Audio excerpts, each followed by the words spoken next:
साथियों नमस्कार, मैं हूं नीरज पटेल और आप देख रहे हैं नेशनल जनमत। आखिरकार तमाम षड्यंत्रों के बावजूद चंपई सोरेन सरकार ने झारखंड विधानसभा में बहुमत साबित कर लिया। न सिर्फ बहुमत साबित किया बल्कि भारतीय जनता पार्टी को पटकनी दे दी है। इस पूरे घटनाक्रम में मोदी सरकार और उसका निजी अस्त्र ईडी जहां विलन बनकर उभरे हैं, वहीं आदिवासियों को एक नया योद्धा मिल गया है, हेमंत सोरेन। मैं ऐसे ही नहीं कह रहा हूं, आदिवासियों की एकता के नाम पर झारखंड में जो महासम्मेलन महारैली आयोजित की जा रही है, उसकी भीड़ पर नजर दौड़ाइए।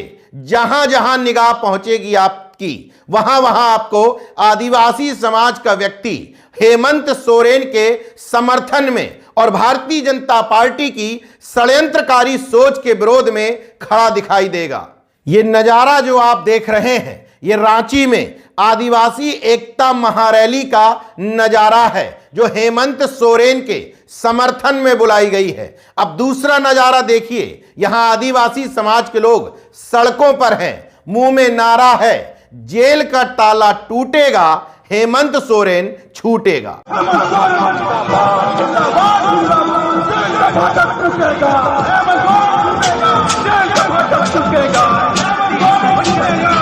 ये प्रदर्शन, ये महारैली इस बात की गवाह है कि समाज हमेशा लड़ने वालों के, संघर्ष करने वाले योद्धाओं के साथ खड़ा होता है, मुर्दों के साथ नहीं। कुछ दिन पूर्व ही झारखंड से सटे बिहार में सत्ता परिवर्तन हुआ था। नीतीश कुमार जी ने 6वीं बार पलटी मारी थी। नीतीश कुमार के समर्थकों का कहना था कि अगर नीतीश कुमार उस तरफ नहीं जाते, आरजेडी मुख्यमंत्री पद के लिए साजिश कर रही थी, कांग्रेस प्रधानमंत्री पद का उम्मीदवार नहीं बना रही थी। मतलब तुम्हारे सिद्धांत विचारधारा कुछ नहीं है, केवल कुर्सी और पद महत्वपूर्ण है। मगर यहीं पर दोहरा चरित्र सामने आता है। जब हमारी जाति की बात सामने आएगी तो हम हर कीमत पर समर्थन करेंगे ही करेंगे। इसी वजह से सामाजिक न्याय, बहुजनवाद भरभरा करके गिर जाता है। हालांकि ऐसा पहली बार नहीं है कि नीतीश कुमार के समर्थक ही ऐसा कर रहे हो। तमाम दलित पिछड़े नेताओं ने अपने अंधभक्त पाल रखे हैं जो हर कीमत पर उनके समर्थन करने को ही बुद्धिवाद मानते हैं। बहरहाल मैं इस तरह की सोच के लोगों से सिर्फ इतना कहना चाहता हूं कि नीतीश कुमार और हेमंत सोरेन दो लोग आपके सामने हैं। आपकी सोच पर डिपेंड करता है आप किसको उचित मानते हैं। कोई हो सकता है कि उसको लगे नीतीश कुमार ने सही किया क्योंकि वो एन केन प्रकारेण पद और सत्ता में बने रहना चाहते हैं। दूसरा पक्ष है जिसको लगता है कि हेमंत सोरेन ने ठीक किया कि भले ही कुर्सी और पद चला जाए मगर मान सम्मान, प्रतिष्ठा और अपने समाज के साथ गद्दारी नहीं करूंगा। नेशनल जनमत की सोच हमेशा हेमंत सोरेन जैसे योद्धाओं के साथ ही डटी रहती है, जिसने बीजेपी और उसकी तानाशाही को स्पष्ट तौर पर संदेश दिया है, तुम्हारे सामने न झुकूंगा, न डरूंगा, न आंसू बहाऊंगा, बल्कि तुम्हारी तानाशाही का डटकर मुकाबला करूंगा। हेमंत सोरेन को मौका मिलता है कोर्ट द्वारा कि सदन में आकर के वोटिंग में हिस्सा लो। उसी मौके का फायदा उठाते हुए हेमंत सोरेन ने भारतीय जनता पार्टी, उसकी तानाशाही, सामंतशाही और इनके चरण सेवक गोदी एंकर सुधीर तिहाड़ी, माफ करिएगा सुधीर चौधरी को भी उस भाषण में जमकर रगड़ दिया। हम लोगों ने सर झुकाकर चलना नहीं सीखा, यही खासियत है आदिवासियों। मैं 5 स्टार होटलों में रुकता था, उसमें भी इनको तकलीफ। मैं BMW कार में घूमता हूं, उसमें भी इनको तकलीफ। इतनी घृणा आदिवासी दलितों के प्रति कि आपको इससे अंदाजा होगा कि इन्हीं के पाले हुए तंत्र ये कहते शर्माते नहीं कि जंगल में थे तो जंगल में ही इनको रहना चाहिए।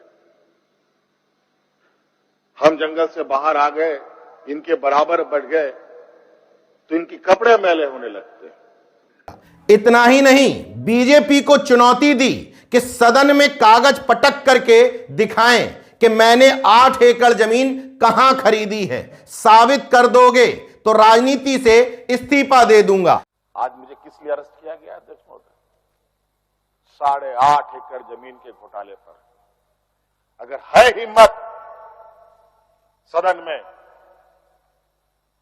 तो कागज पटक कर दिखाए कि 8.5 एकड़ का जमीन हेमंत सोरेन के नाम पर है। अगर होगा मैं उस दिन से राजनीति से इस्तीफा दे दूंगा।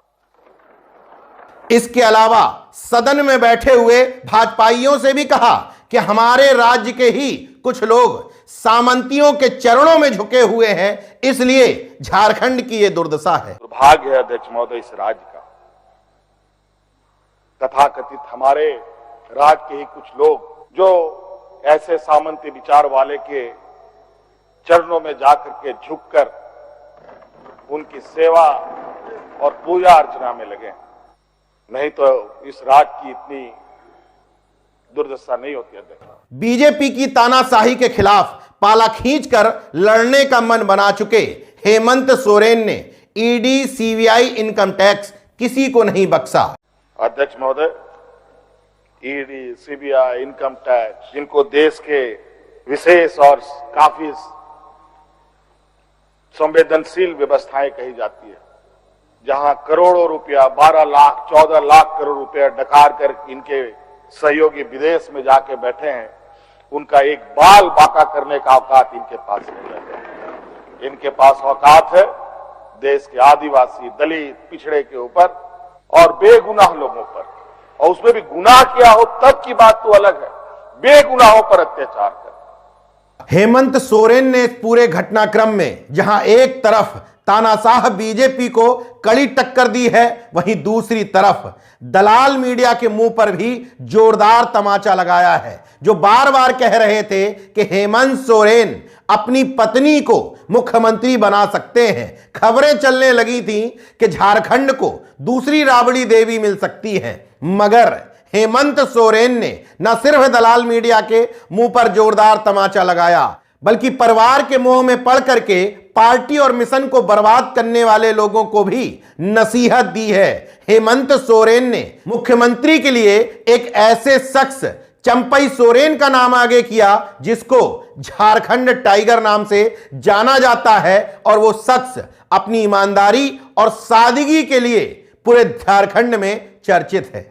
कुल मिलाकर के हेमंत सोरेन ने जो लड़ने का मादा दिखाया है, उसने ये साबित किया है कि जनता हमेशा लड़ने वाले योद्धाओं के साथ ही खड़ी होती है, पलटी मारों के साथ नहीं। देखते रहिए नेशनल जनमत, जागरूक और सजग बने रहिए। जय विज्ञान, जय संविधान, जय लोकतंत्र। धन्यवाद।